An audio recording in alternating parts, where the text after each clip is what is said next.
Hello and welcome. I am Exit Light, and this is my podcast. Hello, Rob. Hello, Tracy.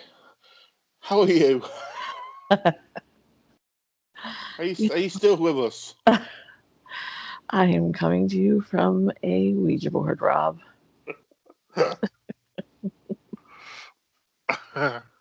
I've been a tad bit ill. Tad bit. Tad bit. A tad bit. Yeah. Um, I'll tell the story real quick. Uh, please don't diagnose yourself with allergies or a cold or something before you go see people. Um, because some of us have autoimmune disorders and are compromised, and what you have might not be allergies.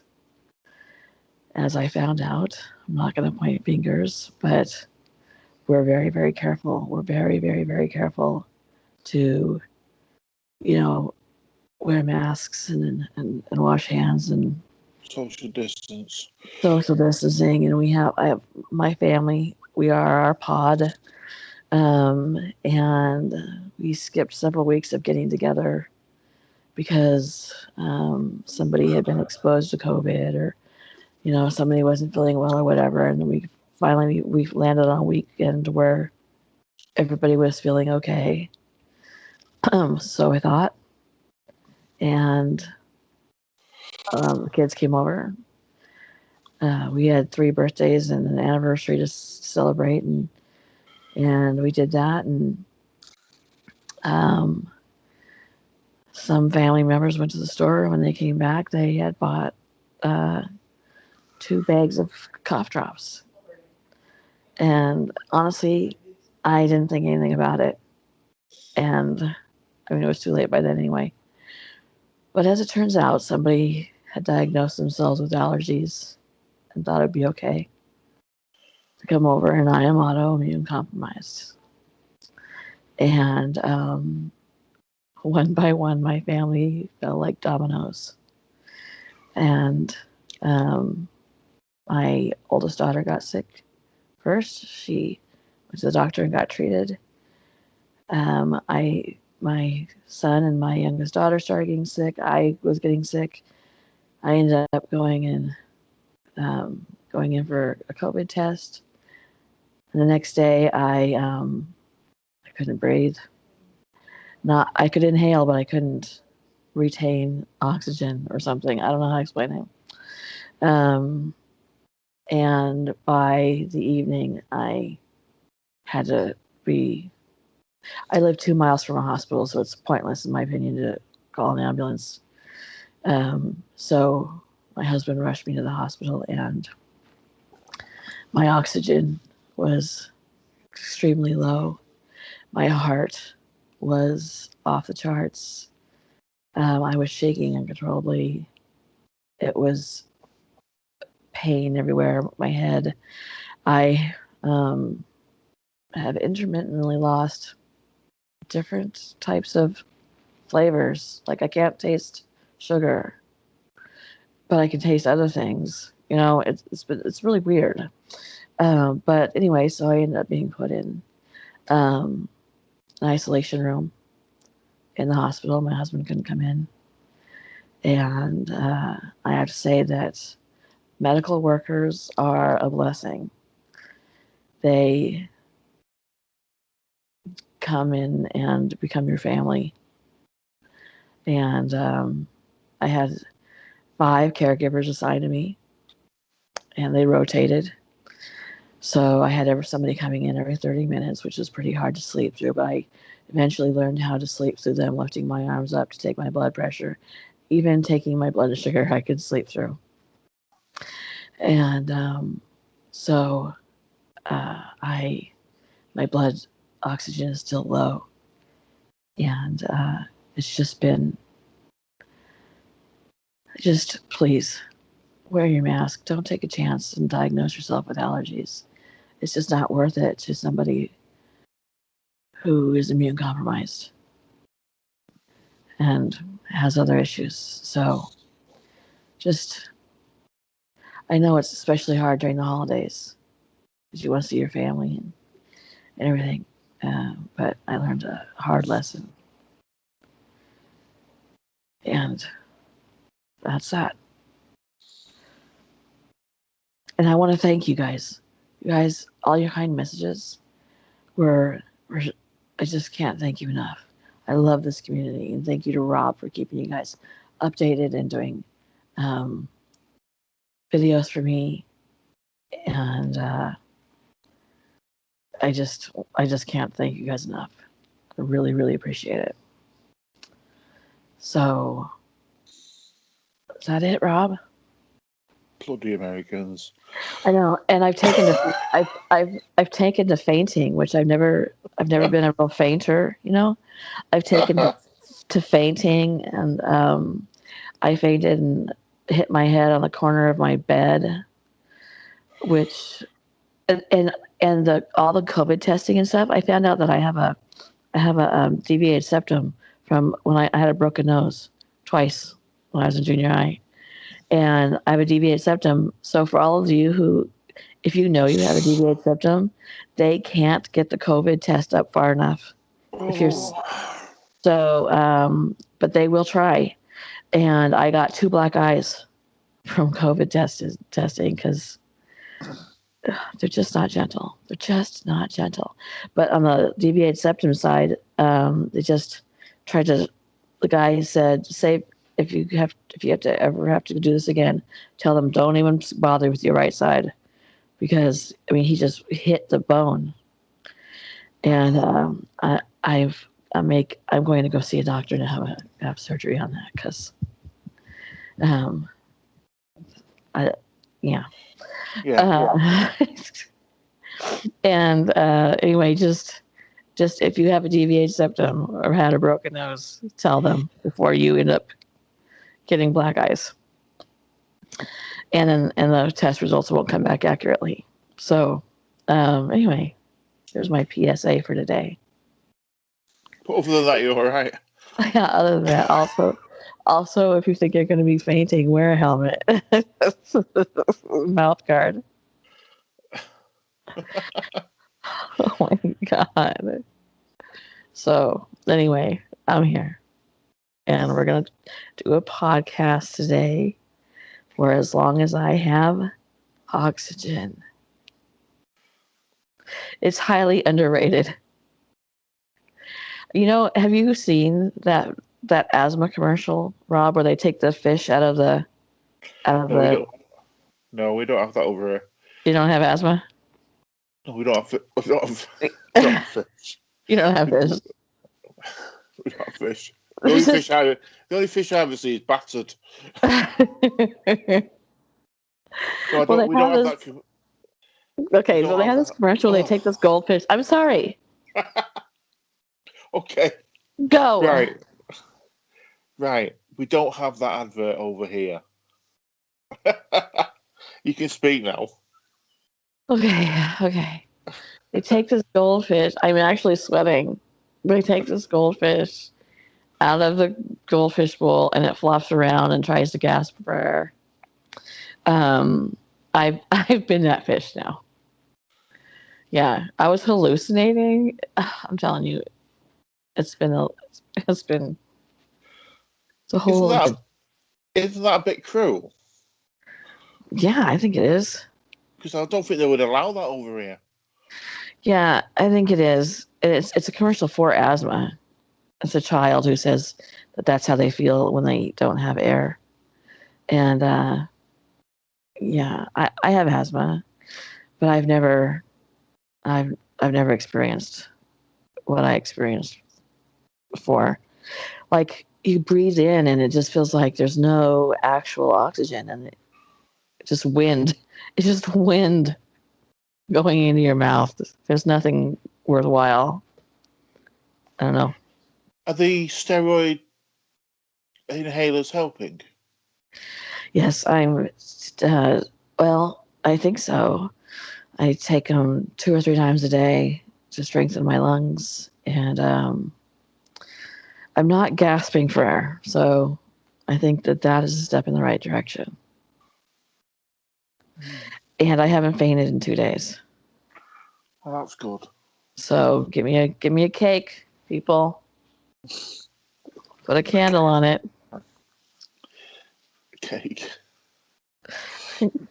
We won't be able to taste it. I know. I know I can't taste sweet things. That's really handy when you're diabetic. Right?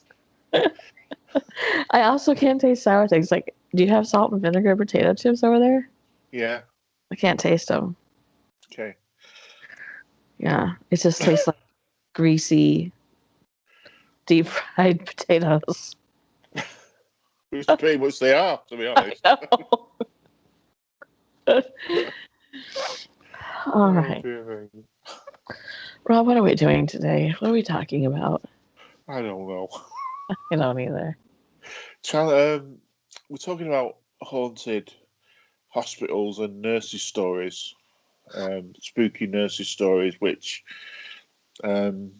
sort of came about because obviously you were in hospital. Yes. And I'm scared. I'm scared to death of haunted hospitals at night. You know, I think we did a podcast and we talked about people dying in a hospital room, and I said that I always wondered that, but hospitals don't bother me. In fact, they make me feel comfortable. I don't know why. It's a weird thing, but I know for a fact that for me to have gotten a bed in the hospital, because I live in Texas, and for those of you who live in the United States, you know that Texas is overrun with COVID right now, and 1 in 6, they say 1 in 6 Texans um, have had COVID or have it. That's cool. Yeah. Yeah, and 1 in 10 people in the United States who have COVID are Texan. So it's really bad here, and all the hospitals are packed, and it's just, they have freezer semis that they're putting bodies in, and when I had gone into the hospital, they said that they were admitting me, but they didn't have any beds available because it was packed with COVID patients, and there were 7 people ahead of me waiting to get rooms, and I was moved up to the top of the list, and I got a room. So, and I got a room at like 2:00 in the morning. So, I didn't even. It wasn't one of those times where I wanted to wonder, what had happened in that room. It's really scary. It must be hard for the nurses and the staff to have that happen. They have someone die in a room, and then obviously there's the emotion of that, and then they have someone new come into the room where they've got to be more positive. And do you understand what I'm trying to say? It must be a roller coaster, yeah. Yeah, that's a better way of putting it.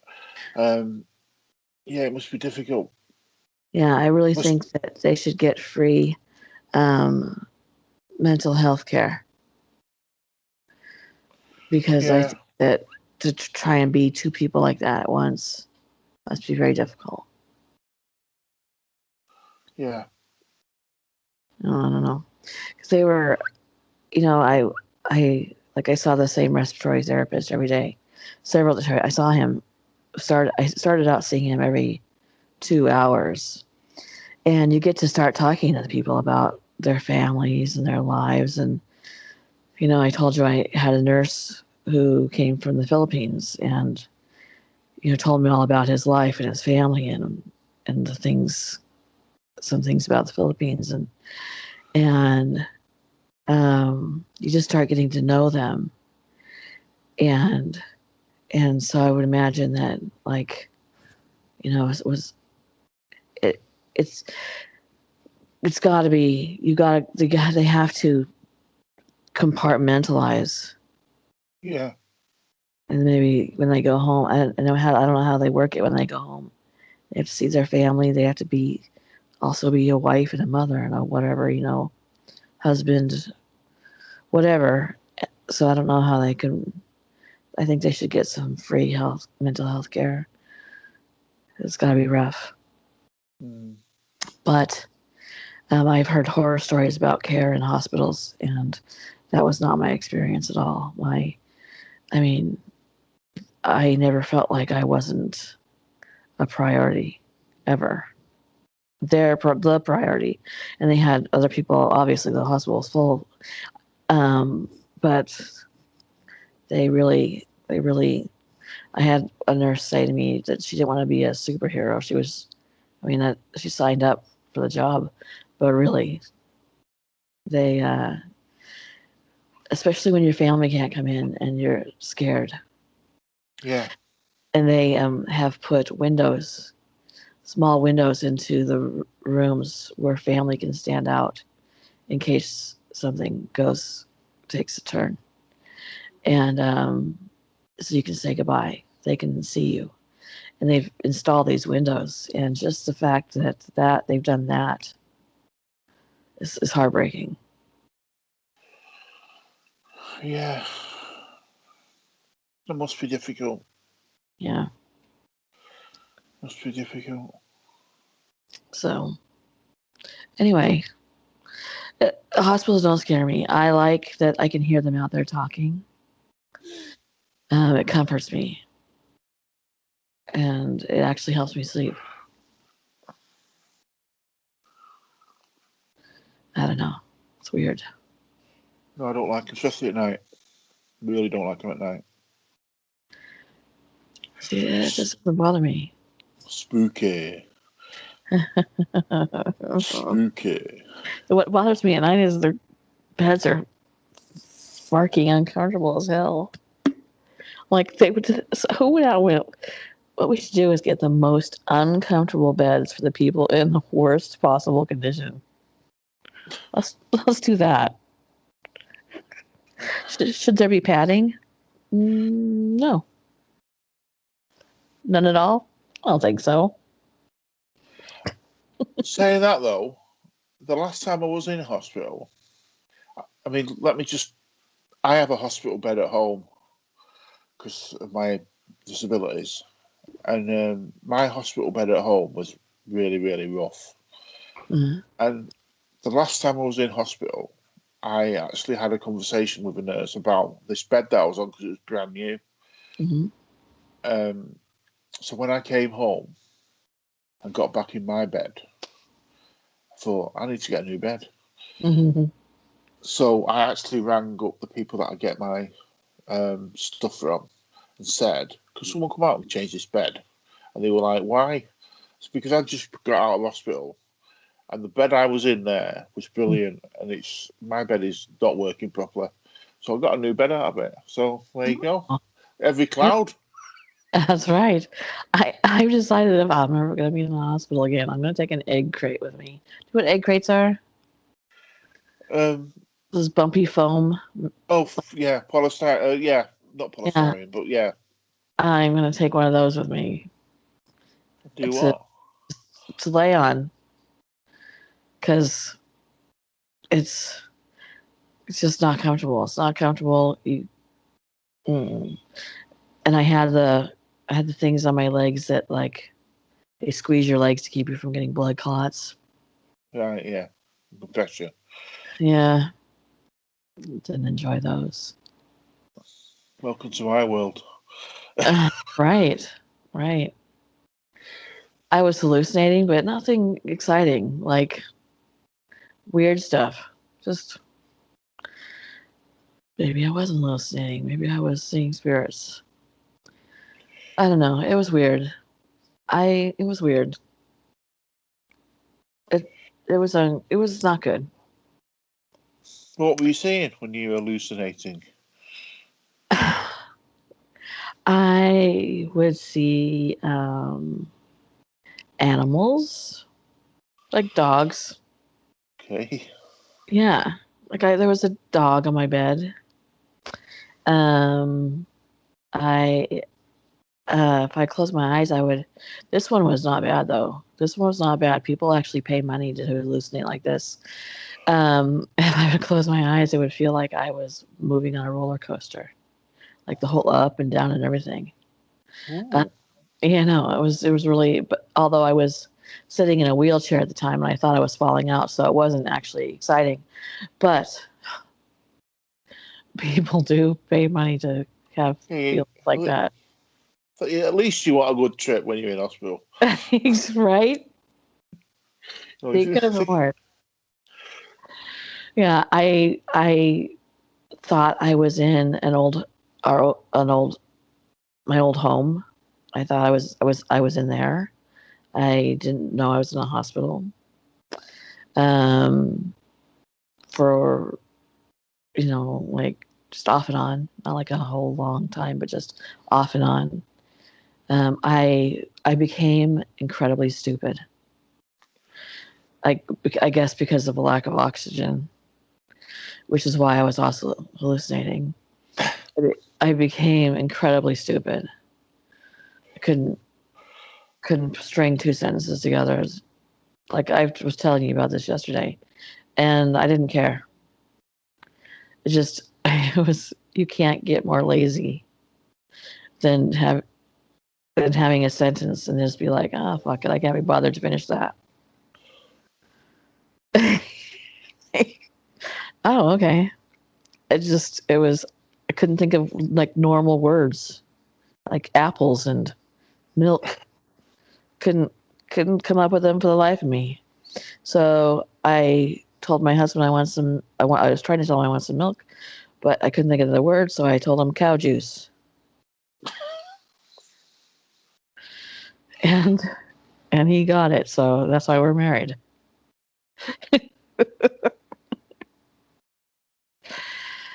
It was not it was very unpleasant. That part was really unpleasant.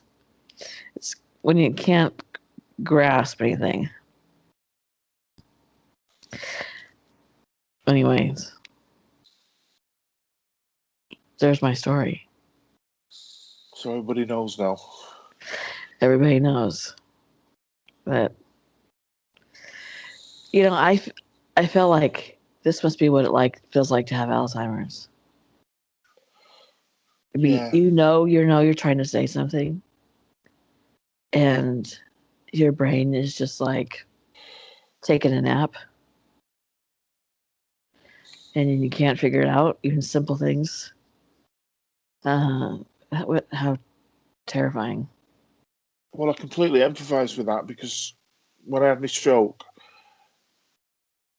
it's like I couldn't talk, but all the words were there in my head, Mm-hmm. and I just couldn't get them to come out, or I couldn't get them to come out in the right order. Mm-hmm. And it is very, very frustrating and Mm-hmm. very, and even now, because of the head injury, when I'm tired, we've done it loads of times, haven't we, where I've been trying to talk, and it's just can't do it. Just can't get the words. Just can't get the words out at all. So yeah, I empathise with you for that. It's horrible. Mm-hmm. Horrible. Yeah. So I'm trying to be on the mend, and you have been there every step of the way. I called you when I was going to the hospital, or when I got there. Talked to you while I was in the hospital, and then would go 2 days without talking to you because I have to sleep, and then you're there again. We mates, aren't we? Yeah, we are. I appreciate it. You're welcome. All right, Rob. Let's talk about some creepy shit. Some creepy shit. Some creepy shit. I told all the nurses that we do a podcast. I had my iPad there, thinking that maybe we could do one from the hospital, and told them all that we do a podcast about creepy things, and nobody was excited about that. Their loss. Okay, so what do you want to do? You want to go? You want to go first? Yeah, we'll do if that's okay. Yeah. Right, my first one is somewhere where I would not have wanted to work, and I wouldn't want to go there now either. Well, yeah, I probably would want to go there now.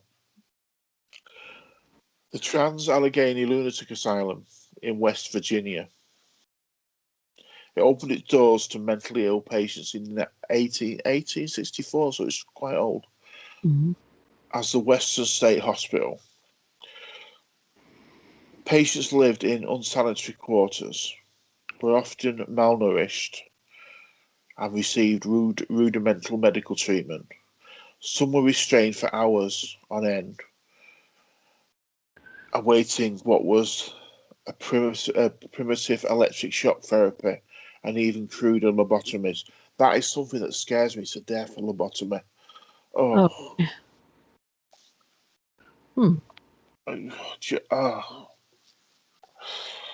Just can you imagine knowing that they were going to do it and you couldn't, you were strapped to a bed and you just don't like it. No. Hundreds of patients died in the asylum. It's not surprising that two decades after the asylum closed, its maintenance and preservation staff insist that ghosts roam the halls. One manager reported, listen to this, Trace, 40 doors slamming shut at the same time. Oh, Visitors have seen a ghost boy standing in the corner, and I have seen a photograph of this ghost boy standing in the corner. Reported to whispers in empty rooms, squealing gurney wheels down the vacant halls, screams from the former electric shock room. Oh God. Giving those who report hearing them nightmares for weeks afterwards. Now, would you like to visit there? Yeah. I still would like to visit there. The electric shock thing. That's scary, isn't it? Yeah. I think I'll have to pass on that if you don't mind. Yeah. I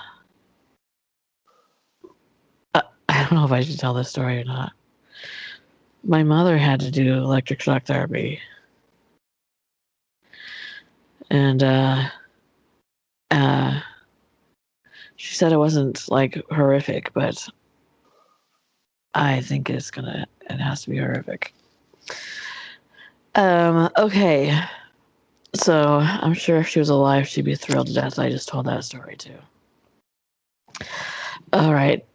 I'm going to do one, and this one is really creepy. This is from a nurse who had been floated, so sort of the oncology unit needed her, so she went over there. So she'd been floated to the oncology, and she was given a patient who was passing away and had been unconscious by this time for several days. And at one point during the night, the nurse went into the room and the patient was standing on the bed and looked at her and said, "Don't let them take me." The nurse was freaked out by it, and as probably most people would be, and asked her who was going to take her. And she said that it's the black thing up there and pointed up in the air. And then the patient died within minutes of that. And one that's very similar to that, I'm going to go ahead and do that one too. From a nurse. One night I was caring for a dying male patient. He was scared, and I spent quite some time with him, trying to calm and reassure him. Eventually, he calmed, and I left the bedside and went over to the nurse's station, which was about 15 feet away. As I sat down, I glanced over to him, and there was a black shape standing over the bed, looking down at the patient. I was terrified, and I'm sure that it was something evil.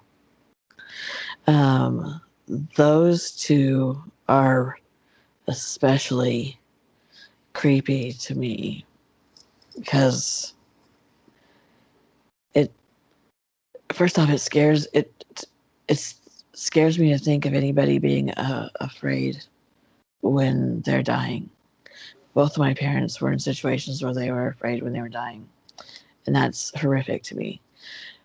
But to be afraid that when you're dying because there's something like a black evil something, that's really scary to me. I don't like that at all. So, Rob, do you think that if somebody, like, if you're religious, do you think that when you die, something evil could come and take you?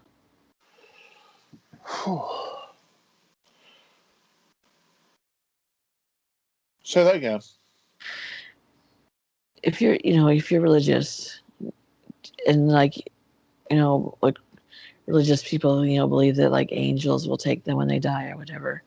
Do you think that something evil, something black can come and take you?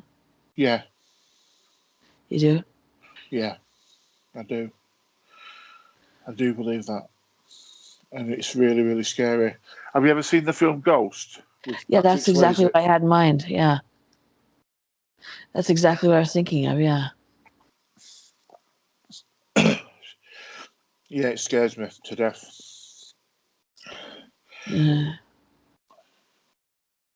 But I'm sort of torn as well because obviously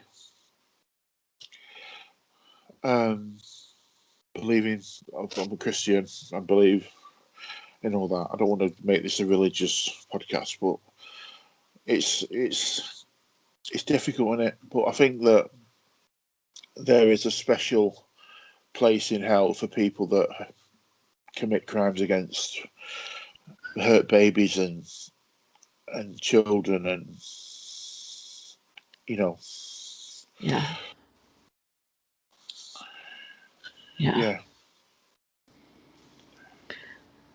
All right, Rob, what's your next? Have you ever read the Divine Comedy, Dante's Divine Comedy? No, I haven't.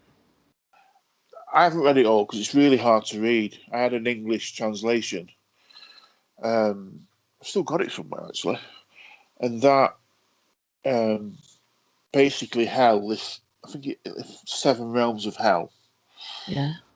And the bottom of hell, the bottom of hell is supposed to be Judas Iscariot. Oh, really? If I've not remembered that wrong. So yeah, I don't know what that's got to do with anything, but it goes through. It's taken through hell, and it's horrendous. There's some drawings there, some old drawings that were done, but the way it's described, the different layers of hell for the different crimes that people committed, or not crimes, the different. I can't think of a better word than crimes, but things that they've done, the things that they've done wrong. Sins? Sins, yeah. That's. I'm glad one of us is switched on. So yeah. Anyway. Did Dante make that up? He said it was a vision. Oh. Really? Maybe he was in hospital with lack of oxygen. Maybe he was. I don't know. Could be. Could be. You know what? Me being me, you would think I would see some effed up shit when I'm listening, right? I'm glad I didn't. I'm glad I didn't see a Dante's Inferno. Yeah. 7 Rings of Hell. I'm surprised. Surprised I didn't. I just saw a dog. That, my old house, which was haunted, so maybe, I don't know. Oh, dear me. Dear me. Okay, what's your next thing, Rob? Rolling Hills Asylum in New York. East Bethany. That's a lovely name, Bethany. I live very close. Nevermore. I live very close to a street. It's Bethany. Do you like that name, though, for a girl, Bethany? Yeah, I do. It's pretty. Yeah. Yeah, I do like that name. I really do. But anyway, it was established in 1827. The Rolling Hills Asylum. That sounds quite nice, doesn't it, Rolling Hills Asylum? It does. So funny. Ooh. It makes it sound so peaceful. Yeah. Oh, we're going to the Rolling Hills Asylum. Oh, you'll be laughing in a minute, mate.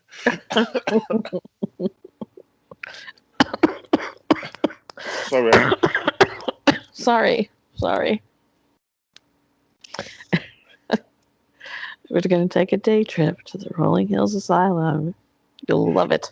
It serves patients as a hospital, an orphanage, and a nursing home. There are over 1,700 documented deaths, with hundreds more unidentified bodies believed buried at the site. After closing its door, listen to this. After closing its doors in 1974, it's said that many who sought help there refused to leave upon parting this life. The second floor, east wing, is called the Shadow Hallway. Well, that's the wing they put me on, no doubt. Eyewitnesses say shadows long... Sorry, I'm laughing at my own jokes.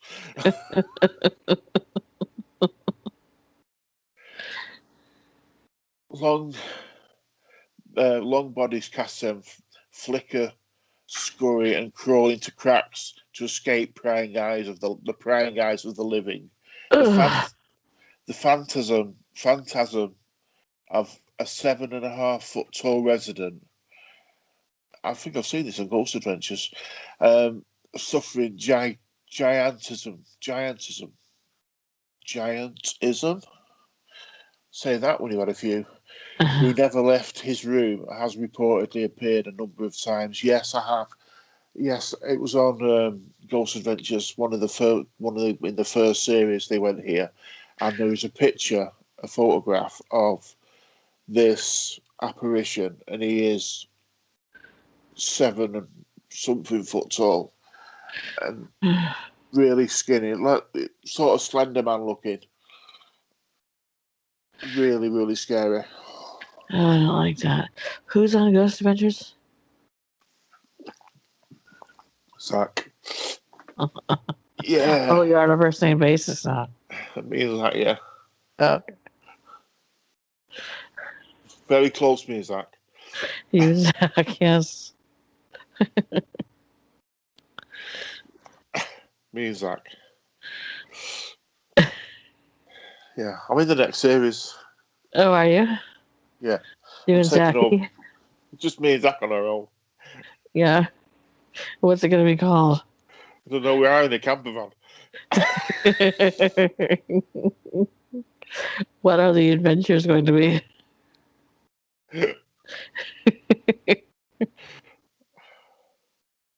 I don't know.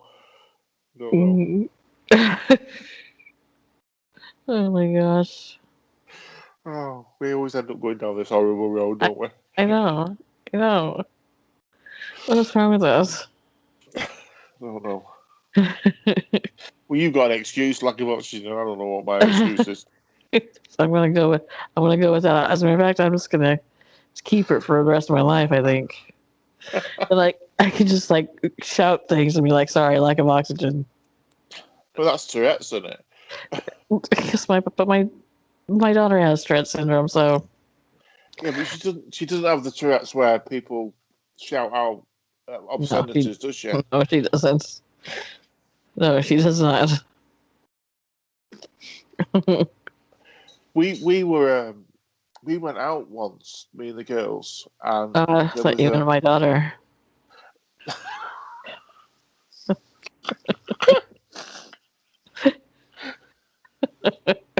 Oh, I'm sorry, Madison. I never said that. That was your mum.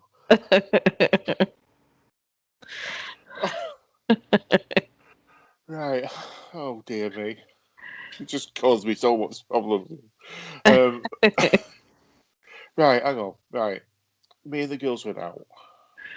And there was a young, he must have been about 7 or 8, this little boy who had Tourette's. And he was really quiet. And then all of a sudden, he started shouting out these swear words.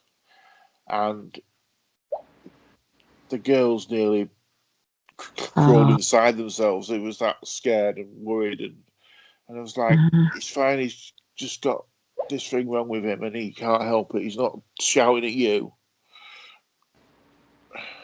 He's shouting at me.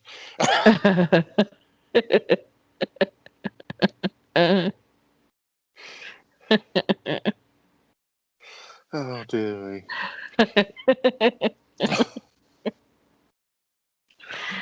Oh, my God. Help me. So it's your turn. Okay, my turn. I forgot what we were doing for a second.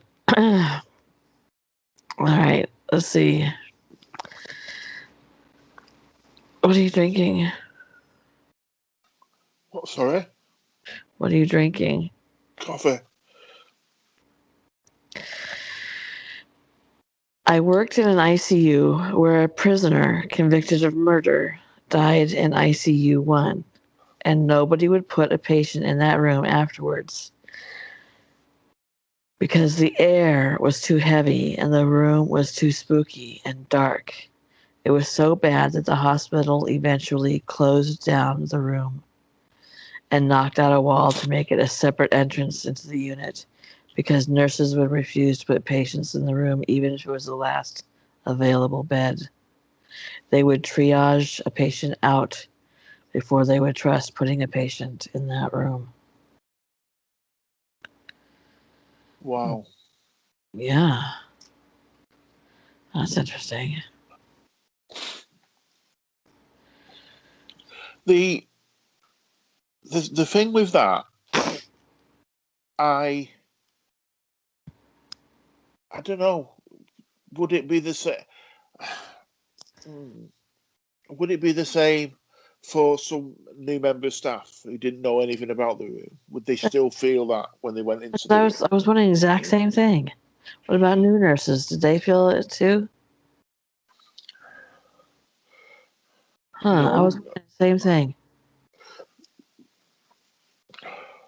Can I need to just excuse myself. I'm really full of, I'm stuffed up, so if you can hear me snuffling, I apologise. You have a lack of oxygen? Lack of oxygen.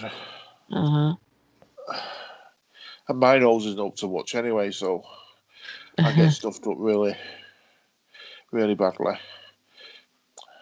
I think I would like to see, I'm going to say something now that's not going to make sense because of what we're saying about hospitals. I would like to stay in that room. Really? Just to see. just to see. Yeah. Yeah, I would probably stay in that room just to see. Yeah. Because hospital rooms don't bother me, so I would like to see if it did bother me. I think my fear of hospitals comes from when I was a kid. We used to have a hospital in Greater Manchester in a place called Oldham, and it was a really, really old Victorian hospital, and it hadn't been looked after. They built a brand new one now, and it was really, really paint flaking off the walls and just not a nice place to be at all. And I had to go in there. I can't remember what it was for now. When I was a kid, and my mum and dad left me. Well, they had to come home, and they left me there on my own overnight. And I was about 7 or 8, I think, and I was terrified. I was absolutely terrified, and I think that now manifests itself now in the back of me subconscious that you know, I just don't. Even modern hospitals, like I told you the story about when Keisha was a baby. We were living in Wales, and the Gwent Hospital was a newish hospital, and I remember we had to do days on, days off type of thing. She was in for about 8 days, I think. So I would spend the day there, then Sam would spend the day there, and so on, so on, so on.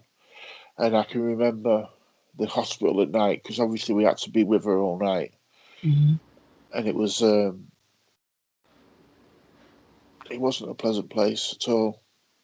It wasn't.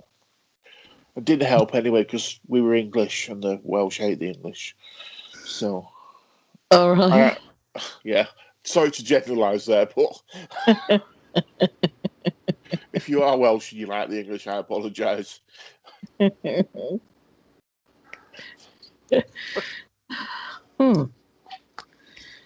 Well, yeah, I can see that if you're in there with a child. I mean, I've never had that experience. Knock on wood. I've always only been in there for like, well, me or my mom was in the hospital off and on quite a bit, but it didn't bother me. I don't know. I don't know. Here's what it is. I have extremely bad anxiety. I don't know if you know this or not, Rob. This might be shocking news to you. So I have extremely bad anxiety, and deciding whether to go to the hospital or not, like, am I sick enough to go to the hospital? Because I don't want to be embarrassed, you know? I don't know. Like going to the emergency room and them being like, really? Yeah, I know what you mean. So I have such bad anxiety deciding if I should go that by the time I go, if I say to you, I need to go to the hospital, I feel like I'm at death's door. You're dying, yeah. I did literally, like, I'm dying. Like, I'll say, I feel like the way I say it is I feel like my flame is burning out. And, which I definitely felt this last time. And I had said to my husband, ironically, the day before, I went to sleep and I said to him, I feel like my flame is burning out. Well, when I get to that point, that's when I go, I need to go to the hospital. So when I'm in the hospital, that decision has been taken away from me. And I know that if I'm admitted, I know that I'm not being over dramatic or hypochondriac, and that all the decisions that need to be made will be made for me now. If I can't breathe, they're going to give me oxygen. Like that kind of thing. It feels to me like I can relax my brain from trying to take care of all of that. And there's just some things you can't take care of on your own. Well, Do you? I don't know if you ever feel like this, but even when I had my heart attack and I phoned an ambulance, I think Who told you to do that? You told me to phone the ambulance. even that, when the paramedics got here, and they gave me the spray from under my tongue, and they gave me an aspirin. I started feeling better. And you felt better. And I'm like, I don't think I need to go now. And they're like, you do. I said, no, I feel all right now. It's like, you can just, sorry I'm wasting your time. It's like, no, you're coming to the hospital. Yeah. Yes, I did the same thing. I did the same, which was what surprised me when I went last time, because usually I walk in and I'm like, and I get put in a room, exam room, and I'm like, oh, I think I'm good. When double kidney infection, sepsis, and I had sepsis off the chart this time. Really, really, really bad. And, and this was the first time that I was like, I'm dying.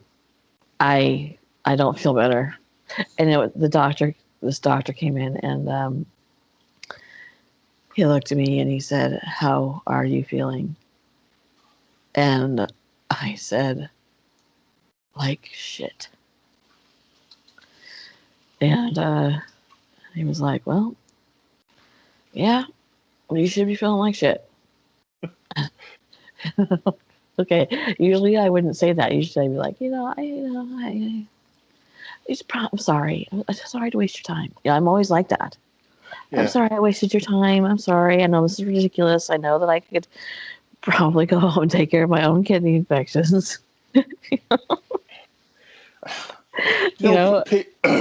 People listening to us must think, how are these two people still alive? I know, right? I know. Me and you are very similar in that regard. Like, you had a heart attack, and I was the one saying, hang up this effing phone, call an ambulance. Yeah, because both of us are like, I don't know. I'm sure it'll be fine. I'm sure I'll be able to breathe later. Yeah. It's so crazy. And then you got other people just running for everything, but you have to drag me. Yeah. I have to be on death's door. Anyway, is it my turn? This has turned into a podcast not really about scary things. Well, off and on. Okay. I think it's your turn. Your turn. Okay. Let's see. The story of Rocking Mary. We closed room 12 in our MICU. What is MICU? Like medical intervention. Because the ICU is intensive care unit. Medical. So P is pediatric. So M, I don't know. I don't care. It's got to be medical on it or something.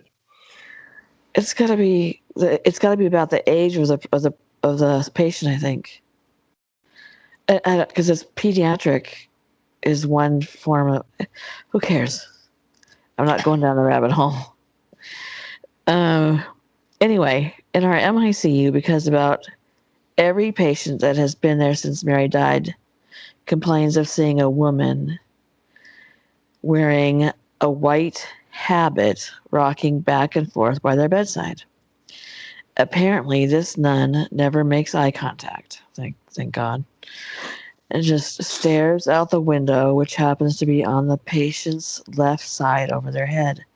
This window overlooks the hospital cemetery where the nuns that have died have been buried. Mary was a nun that died in a car accident outside the hospital back in the 50s. She was about 30 years old, and all patients describe her as a young woman. We all thought that it was sundown syndrome. People with Alzheimer's, in the evening, they become a lot worse, agitated and stuff. It's called sundowner syndrome. Yeah, I've heard of that, yeah. Anyways, the room since then, room 12 became our storage room where no one goes in by themselves unless it's absolutely critical. I'm going to have to stop racing. I can tell by my voice. By the way, for those of you who like my voice, how do you like my new 12 packs of cigarettes a day voice? Drinking whiskey straight out of the bottle.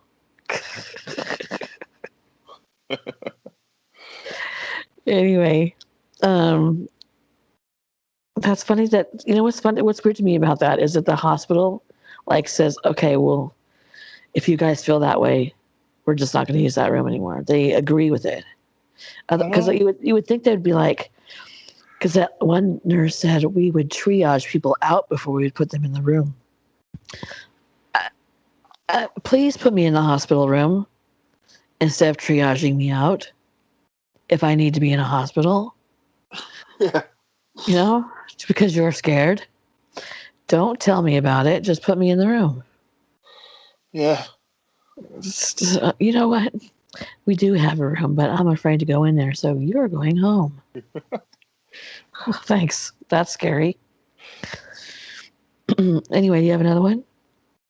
Yes, the Alton Mental Health Hospital, Illinois. I think I've said Illinois right. Illinois.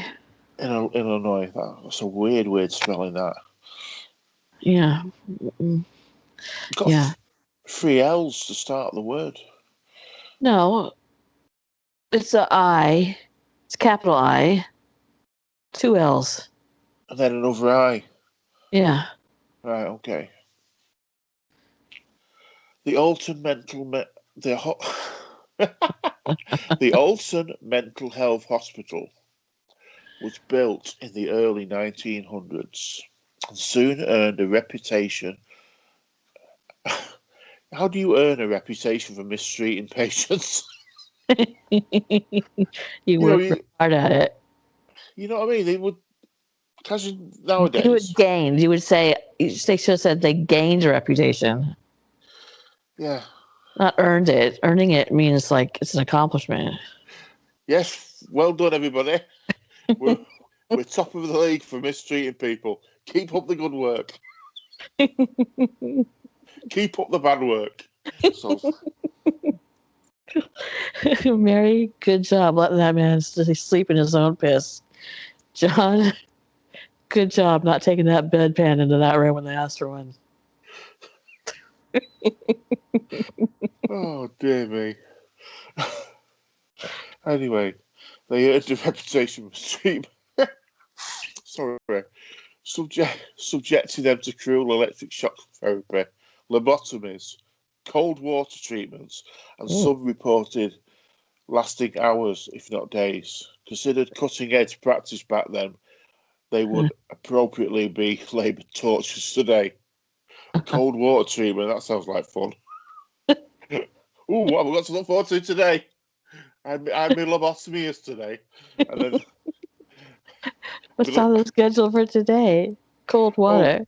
And then maybe we can do the shock treatment and the cold water treatment together. That'll finish you right off.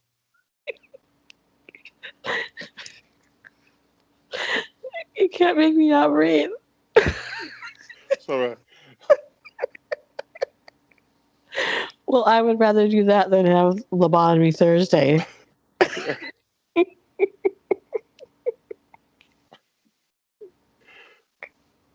Imagine if they give you a questionnaire on the way out. How would you stay? Absolutely horrendous. I'll see you next time. Perfect. Thank you. It was terrible. It was a goddamn nightmare. Awesome. Thank you. We don't want to lose our reputation. We're trying to earn a reputation here. The Adams family, isn't it? How was your stay? It was delightful. Turn around. Go back. We haven't done our job correctly. Get in that cold water, you bitch. You see that wire hanging down? Can you grab that for me?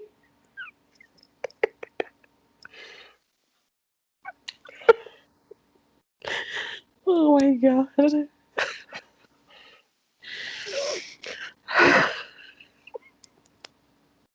Anyway. Right, you ready for the next bit? Some patients, staff, and visitors have reported hearing unusual noises, undecipherable whispers between people no one sees, doors slamming inexplicably, and nurses on duty hearing dismembered voice ask meekly, who's that? People report a sensation of being touched by unseen hands. One photo shows an orb with a man's face in agony. The facility is still open today.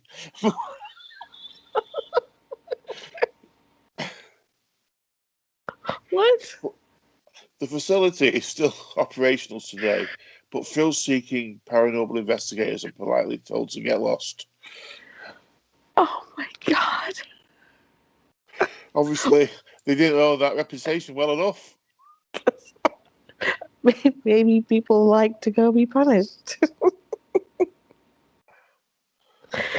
I think I broke my arm. Could you punish me? Where is this hospital? Is this the one in Illinois?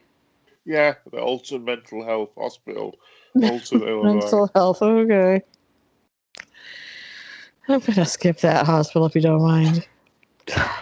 How's your mental health? It's okay. Well, it fucking won't be when you get out of there. Well, we're working on that. We strive to have no satisfied patients. It's still open today. Still open today. That's crazy. What's going on in America? I don't know. That's crazy. And the thing is, you probably have to have health insurance just to get in there. Like, Yeah. You have to pay. Oh god. Oh my god. Okay. Let's see.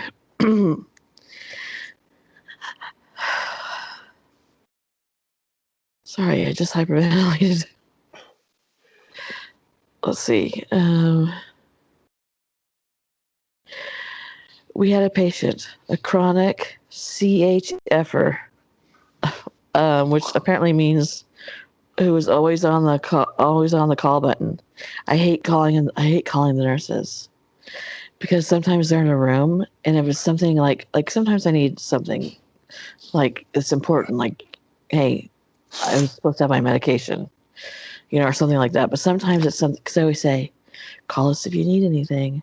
Yeah. And I love to have their ice. Like, I want those huge cups filled with ice. And so I'll call and say, can I get the cup of ice? Because do you guys have those huge hospital cups? No, we don't. We just get little. We have these huge hospital cups, and they fill them up with ice and water, but I don't take the water.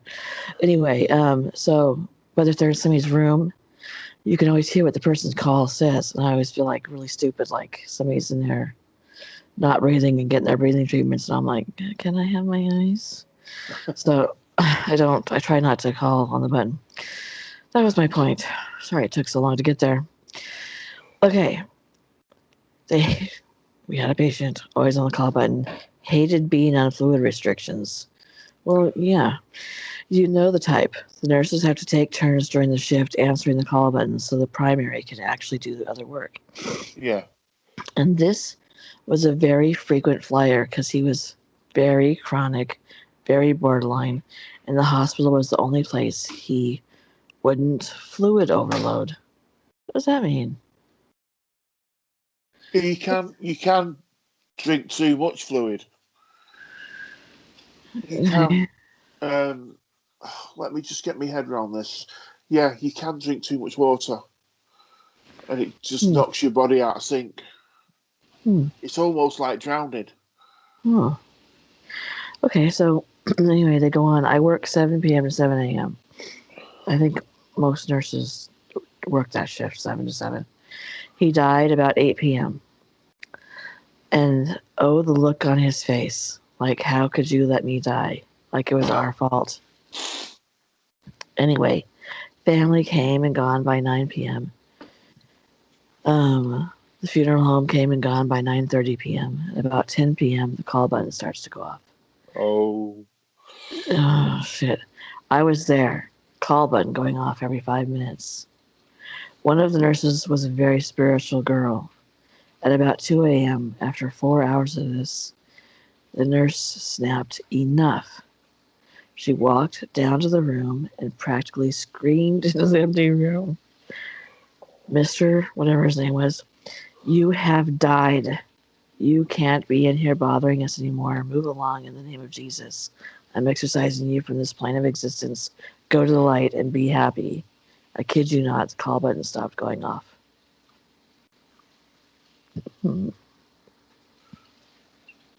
That's weird. That's a bit spooky. At least Jesus came to save the day, though. He did. He did. The guy was like, "Wait, what? Oh, well, shit, no wonder I'm not getting any water. Yeah. Guess I'll go to Jesus." Do you ever think Jesus gets a bit pissed off with it all? I just think, well, Jesus, fucking leave me alone for half an hour.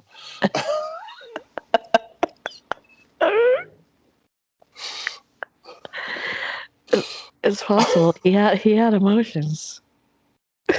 Yeah. I think it's very possible. You know what I mean? It's just like, It's just relentless, this. It's like, "Dad, can you take some of these calls, please?"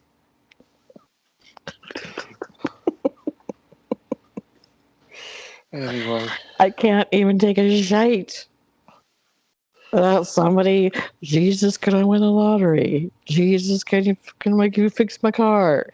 Jesus, can I get a new cat?"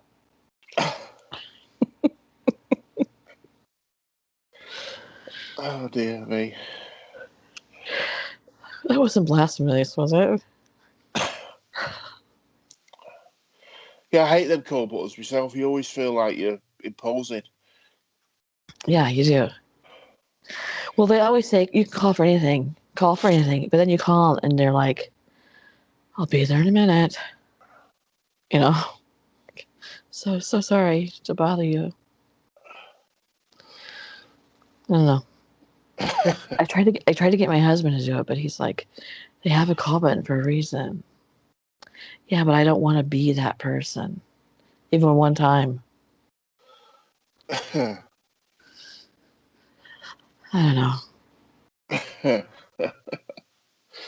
I know, they always come really pissed off, don't they? When they... Yeah, it feels like it. Yeah. Even the really great, nice nurses and everything, they always come in like, "What? Yeah. Yeah. What can you possibly need? We've been attending to all your needs." "Well, you told me to call you when I have to get out of bed to go to the bathroom." Oh, jeez.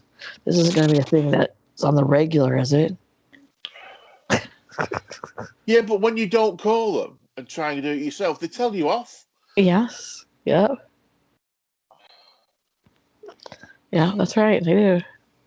Make you bleeding your mind up. That's right. Yep. I had six bands on my arm. Allergies. I was a fall risk because I was hallucinating. Listen, here, bitch. I'm seeing things. I can still walk.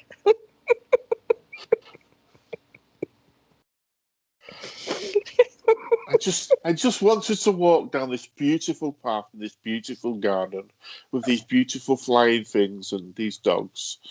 Yes. You're hallucinating, you silly cow. Get back in bed.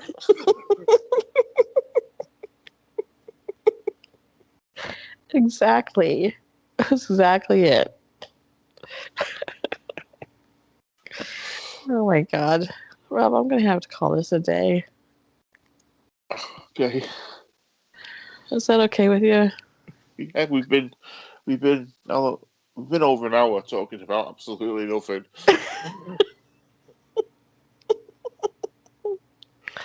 I've enjoyed it though. Yeah. Well, sorry, everybody, if you were tuning in for Haunted Hospitals.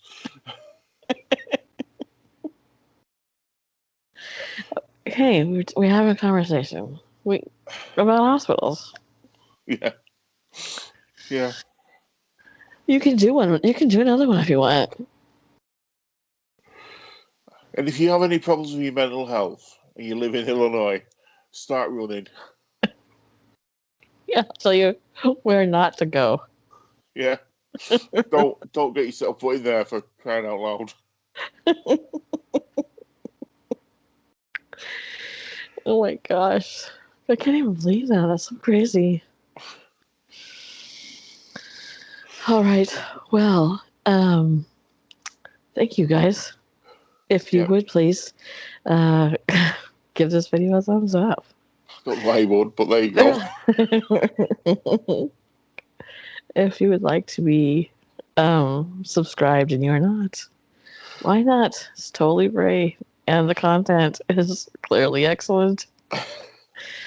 Go ahead, subscribe. If you'd like to be notified when our content goes live, ring that bell.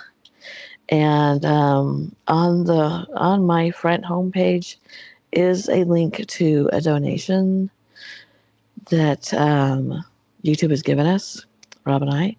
And if you would love or like or completely resent donating money to us for this channel so we can go on a, hopefully at some point, a road trip, that would be awesome too.